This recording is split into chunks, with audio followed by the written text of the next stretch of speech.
ऋतंभरा प्रज्ञा word अगर समझने में मुश्किल है तो समाधि से, तो संप्रज्ञात समाधि से पैदा होने वाला जो ज्ञान है, वो ज्ञान का भी एक संस्कार पैदा होता है। वो संस्कार जो पहले के संस्कार होते थे उसके अपोजिट होता है, विरोधी होता है। अभी तक जो संस्कार हमारे होते थे, मैंने खाया, मैंने पिया, मैंने देखा, मैंने सुना, मैंने सुना, मैंने जाना, है ना, या मैंने जो अज्यूम किया, इन सब का हमारे मन में जो मेंटल इम्प्रिंट से, इसी को संस्कार कहते हैं, वो इकट्ठा होता रहता है। और यही संस्कार हमारा फ्यूचर डिसाइड करते हैं कि मैं जिस तरह की मेरा एटीट्यूड होगा, पर्सनालिटी होगा, वर्ल्ड व्यू होगा, वो इसी के बेस पर ही बनते हैं। ये जो समाधि से पैदा होने वाला जो ज्ञान, जो ऋतंभरा प्रज्ञा वाला ज्ञान है, उस ज्ञान का भी संस्कार बनता है। संस्कार मतलब अगेन उसकी भी मेंटल इम्प्रिंट बनते हैं, because still the mind is still functioning. ये ऋतंभरा प्रज्ञा कहाँ हो रहा है? माइंड में ही हो रही है। बस एक शुद्ध मन, जो अभी कपिल जी के क्वेश्चन के आंसर में बताया, सात्विक भाव बहुत ज्यादा होने पर उसके संस्कार तो बनेंगे। जहां जब तक माइंड काम कर रहा है तो माइंड के मेंटल इम्प्रिंट्स तो बनेंगे ही बनेंगे। पर वो जो संस्कार बन रहे हैं, संस्कार अपने आप में अच्छी चीज नहीं है, क्योंकि वो आपको आगे फ्यूचर की, आपकी वर्ल्ड व्यू को इन्फ्लुएंस करता है। और जो स्पिरिचुअलिटी की लास्ट गोल है कि आपका फ्यूचर को पास्ट से कंट्रोल ना किया जाए।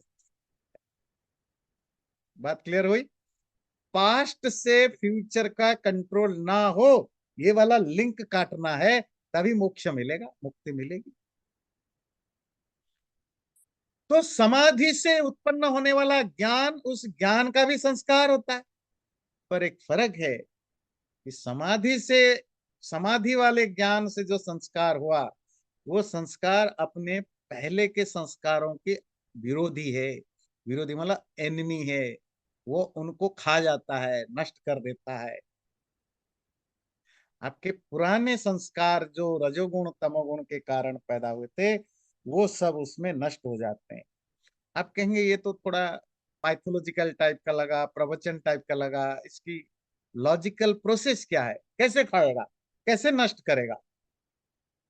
अब इसको डे टू डे लाइफ की चीजों से समझिए, है ना। आप बहुत ज्यादा डिपेंडेंट थे अपने रिश्तेदारों पर या किसी व्यक्ति पर, है ना। पहले राजा लोग होते थे, बहुत सारे राजा लोग, वो अपने बच्चों पर ध्यान नहीं देते थे। बच्चे की उसके पीछे जासूस लगाते थे, बच्चे की जानकारी के लिए। बच्चे के बारे में उनके नौकर चाकरों ने बोला कि राजकुमार ऐसा कर रहे हैं, ऐसा कर रहे हैं। तो उसके पिता राजा को जो भी ज्ञान है अपने बच्चे के बारे में, वो सब ज्ञान दूसरों के द्वारा कही गई है, अपने रानियों के द्वारा, रानी अंतपुर के द्वारा। बच्चे से कम इंटरेक्शन। बच्चे बाप से डरते हैं, तो उन्होंने कभी बताया नहीं। पापा को लगा कि मेरे बच्चे क्या सचमुच इतने खराब हैं या इतने अच्छे हैं। तो उन्होंने धीरे धीरे बच्चों से दोस्ती करनी शुरू की, अपने बच्चों से। बच्चे थोड़ा खुलने लगे। एक दिन बच्चे के साथ राजा शिकार पर चला गया। जंगल में कोई नहीं था। दोनों बाप बेटे क्योंकि साथ हैं, खेल रहे हैं, घूम रहे हैं, एक जगह थके बैठे पानी पिया, और बाप ने बेटे से डिस्कशन हुआ। तब वो जो फर्स्ट हैंड एक्सपीरियंस हुआ बच्चे के बारे में, बच्चा क्यों ऐसा है, क्या कर रहा है, सचमुच वो जो बच्चे के बारे में मुझे इंफॉर्मेशन मिला था वो सही था या गलत था। अगर सही था तो उसके बैकग्राउंड में बच्चे की क्या माइंड सेट है, ये तभी समझ में आया जब बाप उसके साथ टाइम स्पेंड किया। और वो कौन सा टाइम था? डायरेक्ट एक्सपीरियंस किया। अब उसको क्लैरिटी आई। वो जो क्लैरिटी आई, तो पहले का जो ज्ञान था, जो क्लाउडी था, जिसमें क्लैरिटी नहीं थी, जो वो डिपेंडेंट था, किसी दूसरे पर डिपेंड था, वो हटने लगा। हमारा ज्ञान ऐसे ही काम करता है। हम नॉर्मल लाइफ में रजोगुण तमोगुण से इन्फ्लुएंस्ड माइंड ज्ञान करता है, जो हमें पढ़ाया जाता है, बताया जाता है, दिखाया जाता है, देखता हूं, सुनता हूं, हम उसको आज इट इज लेते नहीं है। हमारी फिल्टरिंग मशीन है, वो फिल्टरिंग मशीन हमारे पूर्व कर्मों का, एक्सपीरियंस का संस्कार है, उसे फिल्टर्ड होकर के मुझे ज्ञान देते हैं। बात समझ में आती? तो फिल्टर्ड होकर के ज्ञान देते हैं।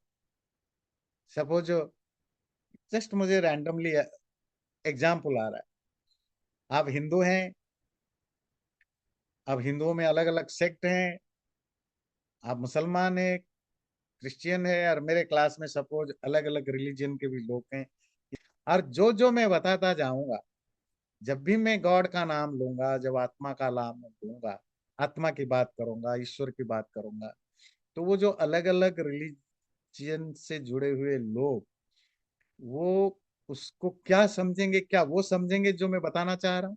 नहीं, वो फिल्टर्ड होगा। क्रिश्चियनिटी में क्रिश्चियन वाला वो सोल या गॉड को उस रूप में देखेगा जिस रूप में वो पढ़ा है, लिखा है, समझा है। वो गॉड शब्द जाते ही उसके अंदर फिल्टर्ड होकर क्रिश्चियन वाला गॉड जाएगा, मुसलमान का मुसलमान वाला गॉड चला जाएगा, वैष्णव वालों का विष्णु कृष्ण। अब किसी इस्कॉन वाला योग क्लास में बैठे, आप जब भी गॉड आएगा उसके अंदर से भी एक ही प्रोसेस होगा, कृष्ण, और कुछ जाएगा ही नहीं, विष्णु भी नहीं जाएगा, कुछ शैव। तो ये जो फिल्टरिंग मशीन हमारे अंदर है, वो फिल्टरिंग मशीन कहाँ से आता है? हमारे जो पास्ट संस्कार हैं, वो पास्ट संस्कार, अर्थात जो मेंटल इम्प्रिंट्स जो कलेक्ट हुआ है हमारे अंदर, वो हमें फिल्टर करते जाते हैं, जो जैसा है आज इट इज हमारे जाता नहीं। जब आपके पूरे बिल्कुल उस राजा के तरह जो अपने बच्चे या राज्य के बारे में सिर्फ वही इंफॉर्मेशन जानता है जो उसको दिया गया है, पर वो सच है कि झूठ है उसको पता नहीं, जब तक वो खुद जा करके डायरेक्टली एक्सपीरियंस ना करे।